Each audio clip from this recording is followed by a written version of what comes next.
सासू माँ बदल गई। कहानी उस घर की है जहाँ बहू और बेटी को एक माना जाता था, लेकिन फिर अरे शिखा बेटा, तू रसोई में क्यों घुसी रहती है? जा, रोटी मैं बना लूंगी।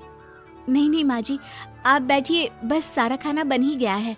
श्वेता को बोल देती हूँ, वो खाना लगा देगी सबका। सॉरी भाभी, मेरे पास वक्त नहीं है। माँ, मुझे पैसे देना, पार्लर जाना है। हाँ हाँ चली जाना, भाभी को भी ले जाना।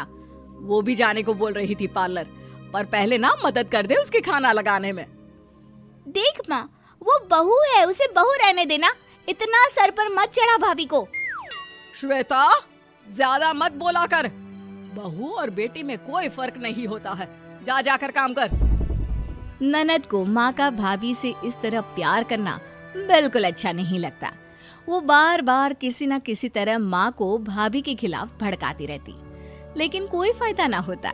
एक रोज, अरे बेटे किशन, जा बहू को कहीं घुमा कर ला, सारा दिन घर में काम करती रहती है। हाँ हाँ माँ, हम लोग जा रहे हैं ना गोवा। अच्छा जी, भाभी ने तो हमें बताया भी नहीं। वैसे तो सारी पंचायत करती है, ये गोवा वाली बात क्यों छुपा गई हमसे? अरे क्योंकि उसे खुद नहीं पता था बहन। मुझे टिकट सस्ती मिल रही थी तो मैंने बुक कर दिया। हाँ शिखा, पैकिंग कर ले, संडे हम जा रहे हैं गोवा। दोपहर में शिखा पैकिंग कर रही थी कि सास आ जाती है। ये क्या बहू, साड़ियाँ? अरे गोवा जा रही है घूमने या फिर शादी में मायके हैं? माँ जी, ऐसा कुछ है ही नहीं, समझ में नहीं आ रहा क्या रखूं कपड़े में। अरे तेरी और श्वेता की साइज तो एक ही है, उसके कुछ मॉडर्न कपड़े ले ले, आकर लौटा देना। हाँ माँ जी, ये ठीक रहेगा। शिखा श्वेता के पास जाती है और उससे कपड़े मांगती है। ना जी ना, मैं अपने कपड़े ना दूं, वैसे भी फैल जाएंगे मेरे कपड़े, बहुत महंगे वाले हैं। शिखा मुंह लटकाकर कमरे में आ जाती है तो सास कहती है, चल तैयार हो जा, तुझे मैं शॉपिंग करा कर लाती हूँ गोवा की। बस फिर क्या था, सास बहू निकल जाते हैं मार्केट और एक से बढ़कर एक ड्रेस खरीद कर घर आते हैं। पहले बता देती कि नए कपड़े दिलाने वाली है भाभी को, तो मैं अपने ही दे देती ना भाभी को, मुझे दिला देती नए कपड़े। देख श्वेता, परिवार का मतलब सबके साथ रहना होता है, ना कि सिर्फ अपना सोचना। वैसे भी तुझे अच्छे संस्कार सीखने चाहिए। और रही बात कपड़ों की, तो शिखा, आज से घर पर भी तू मॉडर्न कपड़े ही पहनेगी। कोई जरूरत नहीं है ये साड़ी वाड़ी लपेटने की। अब क्या था, घर पर श्वेता और शिखा एक जैसे रहते। एक बार पड़ोसन आती है। अरे बेटा, अपनी माँ को तो बुलाना जरा, बात करनी है। शिखा सास को बताती है और रसोई में चली जाती है। ये आपकी बेटी बहुत बड़ी हो गई है, इसके लिए एक रिश्ता है, कहो तो बता दूं। ये बेटी नहीं बहू है, घर में सब एक जैसा ही रहता है। वैसे मेरी बेटी भी बड़ी हो गई है, कोई रिश्ता हो तो जरूर बताना। पड़ोसन रिश्ता लेकर उन लोगों के घर आती है।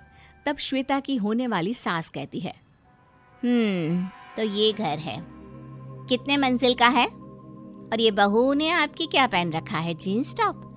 अरे भाई, साड़ी वाड़ी नहीं है क्या इसके पास? देखिए, सर्दी है तो साड़ी में बहू कैसे मैनेज करती, वैसे पहनती है साड़ी भी। देखिए, हम लोग ठहरे पैसे वाले लोग, कोई कमी नहीं है हम लोगों के पास पैसों की, बहुत पैसे हैं, जमीन, नौकर चाकर, कार, सब कुछ है, लेकिन घर में संस्कारी बहू चाहिए।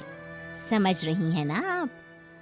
सास कुछ कहती कि श्वेता बोल पड़ती है, हाय रे, नौकर चाकर से लेकर जमीन, कार, पैसा, हाँ हाँ मुझे रिश्ता मंजूर है मुझे। अरे रुक जा श्वेता, मैं बात कर रही हूँ ना। देखिए, हम लोगों के घर इतनी आजादी नहीं मिलेगी। अरे हाँ कर देना माँ, हाँ कर दे जल्दी से। सास क्या करती, बेटी की शादी ऐसे घर में कर देती है जहाँ ना उनके विचार मिलते हैं और ना ही आचार। शादी के बाद एक रोज फोन पर, श्वेता बेटा, एक बार घर आ जा, बहुत दिल करता है तुझे देखने का। माँ, वो घर पर बहुत काम होता है, कैसे आऊँ? बड़ा घर है, लेकिन आने जाने वालों की लाइन ही लगी रहती है। बेटा मैं तो जानती थी उस घर का हाल, लेकिन तू ही नहीं मान रही थी। माँ देख, हर घर का यही हाल है। तेरी बेटी को यहाँ घूंघट हटाने की परमिशन नहीं है और एक तरफ भाभी स्कर्ट पहनकर घूम रही है। बेटा मुझे क्या पता था कि मेरी बेटी को ससुराल के नाम पर पिंजरा मिल जाएगा। अच्छा माँ, फोन रखती हूँ, सास को गर्मा गर्म रोटी खिलानी है। तुम लोगों की तरह नहीं कि एक रोटी बनाओ, एक सब्जी बनाओ, फिर सारा दिन फ्री होकर घूमो। सास फोन तो रख देती है, लेकिन सोच में पड़ जाती है कि एक तरफ बेटी जिसे कोई आजादी नहीं, वहीं दूसरी तरफ बहू जिसे देखकर लगता ही नहीं कि उसकी शादी भी हुई है। अगले रोज। शिखा, अरे ओ शिखा। हाँ माँ, क्या हुआ?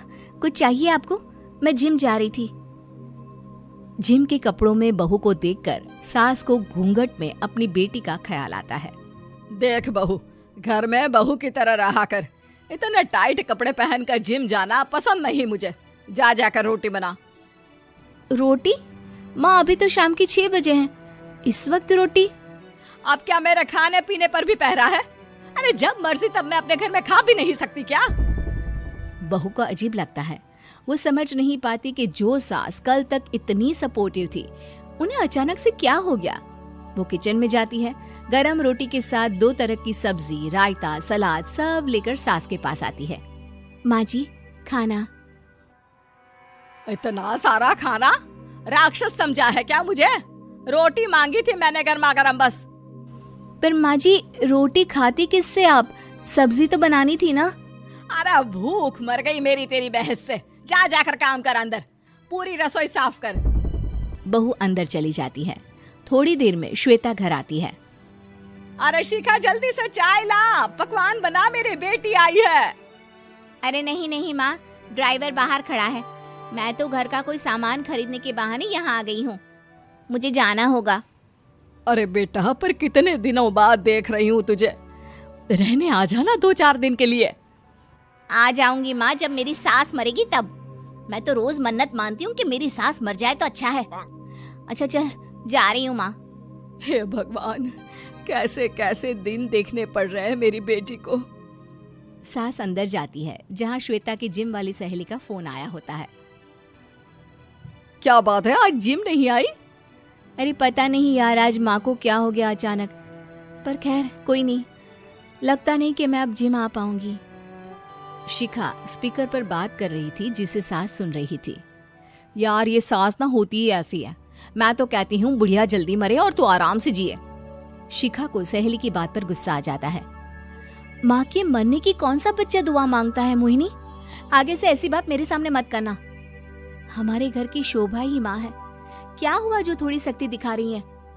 उसमें भी कोई ना कोई उनकी भलाई ही होगी। मैं तो कहती हूँ भगवान मेरे जैसी सास सबको दे, जो सिर्फ माँ की तरह है। सास वाली तो कोई बात ही नहीं है उनमें। सास ये बात सुन रही थी।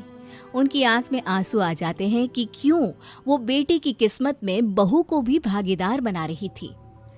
शिखा, अरे ओ शिखा, क्या हो गया? जिम नहीं जाना क्या?